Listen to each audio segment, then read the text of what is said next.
Revenge is a dish best served cold, but sometimes it's worth the wait. In today's video, we delve into two gripping tales of long-awaited revenge. These stories remind us that patience isn't just a virtue, it's a strategy. Let's begin. Story 1. I waited 13 years to ruin his moment. When I was 15, family gatherings were a regular affair. Birthdays, holidays, even the occasional Sunday dinner brought us all together. Among the relatives, my older cousin Jake stood out. At 21, he exuded the kind of effortless charm and confidence that made him the center of attention. Everyone admired him, especially my father, who often compared me to him, highlighting how I could learn a thing or two from Jake's charisma. As a teenager grappling with insecurities and the awkwardness that comes with adolescence, I found it hard to fit in. Social interactions were daunting, and I often felt like an outsider, even among family. Jake, on the other hand, navigated these waters with ease. He had a magnetic presence, effortlessly drawing people into his orbit. I looked up to him, hoping that, with time, I might develop a fraction of his confidence. The turning point came during our grandfather's funeral, a somber event that brought the entire family together. After the service, as everyone gathered at my aunt's house to reminisce and support one another, I noticed Jake surrounded by a group of cousins and his friends. They were sharing stories, laughing softly, finding moments of levity amidst the grief. Summoning every ounce of courage, I decided to join them, believing that this shared moment of vulnerability might bridge the gap between us. I approached the group cautiously, offering a tentative smile as I sat down nearby. The conversation continued, and while I didn't contribute much, I felt a sense of belonging just by being there. For the first time, I thought Jake saw me as more than just his younger cousin. Perhaps I was becoming part of the inner circle. However, that illusion was shattered later that evening. I overheard Jake talking to some of his friends, recounting my attempt to join their conversation. With a chuckle, he described me as a creepy shadow, mocking my silence and awkwardness. He even mimicked my posture and hesitant demeanor, eliciting laughter from those around him. The words stung, cutting deeper than I thought possible. The person I had admired most had reduced me to a punchline. The humiliation was overwhelming. Family members who overheard didn't intervene, either dismissing it as harmless teasing or choosing to ignore it altogether. That night, I lay in bed replaying the incident, each recollection fueling a growing resolve. I realized that admiration had blinded me to Jake's flaws. He wasn't the paragon I had envisioned. And from that moment, I decided that if an opportunity arose to make him feel even a fraction of the embarrassment I felt, I would seize it. Years passed. I transformed from the shy, awkward teenager into a confident adult. College provided a fresh start, allowing me to shed the insecurities of my youth. I built a successful career, cultivated meaningful friendships, and developed a sense of self-worth independent of others' opinions. Jake became a distant memory, a relic of a past I had outgrown. Then came the news. Jake was getting married. The family buzzed with excitement, preparations were in full swing, and discussions about the wedding dominated conversations. Amidst this, I received an unexpected call from my aunt. Jake's best man had an unforeseen emergency and couldn't fulfill his duties. Given our family ties and my recent successes, she believed I would be the perfect replacement. The irony wasn't lost on me. Life had presented the very opportunity I had once yearned for. I accepted not out of spite, but with a sense of poetic justice. The rehearsal dinner was an intimate affair held at a charming venue adorned with fairy lights and elegant decor. As the evening progressed, it was time for speeches. I stood up, heart pounding but demeanor composed. Read it. Family and friends, I began. It's an honor to stand here today as Jake's best man. Growing up, I always admired Jake.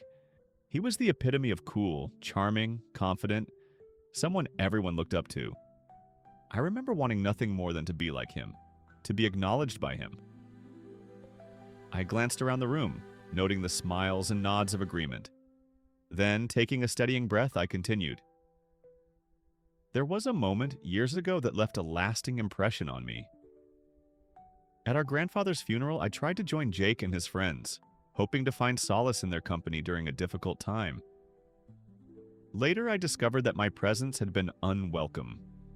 Jake had found my attempt amusing and shared his sentiments with others. A hush fell over the room. Jake shifted uncomfortably, his fiancée casting him a puzzled glance. That experience taught me a valuable lesson about the kind of person I... Story 2.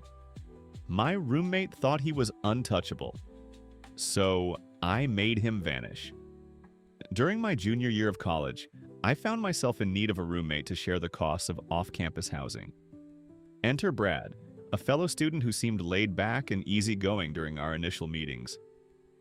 He was quick with a joke, had a charming demeanor, and assured me he was responsible and tidy. On paper, he appeared to be the perfect roommate. Little did I know I was about to embark on a year-long nightmare. The first few weeks were uneventful. We established a routine, shared household chores, and even bonded over late-night video game sessions. However, as the semester progressed, cracks began to appear in Brad's facade. It started subtly. Dishes left unwashed, trash piling up, and his laundry sprawled across the living room. I brushed it off, attributing it to the stress of midterms and adjusting to a new living situation. But as time went on, his behavior escalated. Brad developed a penchant for hosting impromptu parties on weeknights. Our apartment transformed into a hub for loud music, strangers coming and going at all hours, and the unmistakable aroma of substances that were, to put it mildly, not entirely legal. My attempts to address the issue were met with dismissive chuckles and empty promises to keep it down. The final straw came when I returned from a weekend visit to my parents' house to find the apartment in shambles. Sticky floors, broken furniture, and a mysterious stain on the carpet that reeked of regret and cheap beer. Determined to find a solution, I approached Brad once more, hoping for a mature conversation about boundaries and mutual respect. He leaned back on our couch, now adorned with a suspicious burn mark, and smirked. "Look," he said, "I'm on the lease. I pay rent. If you have a problem, maybe this isn't the place for you." His words echoed in my mind, solidifying my resolve. If Brad believed he was untouchable, it was time to prove him wrong. I began documenting every infraction meticulously. Photographs of the apartment's deteriorating condition, timestamps of noise disturbances, and even recordings of confrontations where Brad blatantly dismissed my concerns. I reached out to our neighbors, collecting written statements about the disturbances and their impact on their daily lives. It was astonishing how many were willing to come forward, relieved that someone was taking action. Reddit. Simultaneously, I delved into our lease agreement. While Brad was indeed listed as the primary tenant, a clause caught my attention. All residents were responsible for maintaining the property's condition, and any damages or violations could lead to eviction. Armed with this knowledge, I formulated a plan.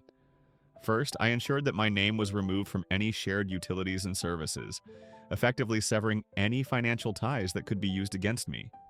Next, I submitted a comprehensive report to our landlord, detailing Brad's violations, complete with the evidence I'd gathered. The landlord, initially skeptical, was visibly taken aback by the sheer volume of complaints and proof. He assured me he would take immediate action. With the landlord's intervention underway, I began searching for alternative housing. Within a week, I secured a new apartment and scheduled my move for a day when I knew Brad would be away. On moving day, with the help of friends, I transported my belongings to my new place, leaving behind only a note for Brad. Actions have consequences. The aftermath was swift. The landlord, upon reviewing the evidence and conducting an inspection, issued Brad an eviction notice citing multiple lease violations. Caught off guard and unable to rectify the situation, Brad was forced to vacate the premises within a month. Our mutual acquaintances informed me that he struggled to find new housing, his reputation preceding him. His days of carefree partying were replaced with couch surfing and burned bridges. As for me, settling into my new apartment was a breath of fresh air. The peace and tranquility were a stark contrast to the chaos I'd left behind. The experience taught me invaluable lessons about setting boundaries, standing up for oneself, and the importance of choosing roommates wisely. And while revenge may not always be the answer, sometimes ensuring accountability is the justice one truly needs. Patience and strategy can turn the tables in your favor. Remember, the best revenge is living well and ensuring those who wronged you know it.